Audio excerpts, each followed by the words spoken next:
আমাৰ এটা দলে কুঠৰি অঞ্চলৰ আব্দুল ৰছিদ নামৰ এজন ড্ৰাগ এডিক্ট ব্যক্তিক কৰায়ত্ব কৰে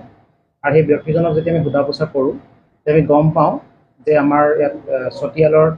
এজন সমীৰণ শইকীয়া বুলি এজন ব্যক্তিয়ে এই ড্ৰাগছখিনি বিক্ৰী কৰি আছে আৰু সমীৰণ শইকীয়াৰ ঘৰত যেতিয়া আমি তালাচী চলাওঁ তেতিয়া 37.62 গ্ৰাম উইথ কণ্টেইনাৰৰ সৈতে আৰু সৰু সৰু 20টা কণ্টেইনাৰ পোৱা গৈছে আৰু উইদাউট কণ্টেইনাৰ 4.93 গ্ৰাম এইটো ছাছপেক্টেড হিৰ'ইন ৰিকভাৰ কৰা হৈছে আৰু এই সংক্ৰান্তত এতিয়ালৈকে 6জন মানুহ এৰেষ্ট কৰা হৈছে আৰু 5জনক সোধপোছৰ কাৰণে আনি থোৱা হৈছে। আমাৰ এটা দলে কুঠৰি অঞ্চলৰ আব্দুল ৰছিদ নামৰ এজন ড্ৰাগ এডিক্ট ব্যক্তিক কৰায়ত্ব কৰে আৰু সেই ব্যক্তিজনক যেতিয়া আমি সোধা পোছা কৰোঁ তেতিয়া আমি গম পাওঁ যে আমাৰ ইয়াত চতিয়ালৰ এজন সমীৰণ শইকীয়া বুলি এজন ব্যক্তিয়ে এই ড্ৰাগছখিনি বিক্ৰী কৰি আছে আৰু সমীৰণ শইকীয়াৰ ঘৰত যেতিয়া আমি তালাচী চলাওঁ তেতিয়া 37.62 গ্ৰাম উইথ কণ্টেইনাৰৰ সৈতে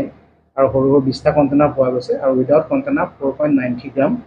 এইটো ছাছপেক্টেড হিৰ'ইন ৰিকভাৰ কৰা হৈছে আৰু এই সংক্ৰান্তত এতিয়ালৈকে 6জন মানুহ এৰেষ্ট কৰা হৈছে আৰু 5জনক সোধপোছৰ কাৰণে আনি থোৱা হৈছে।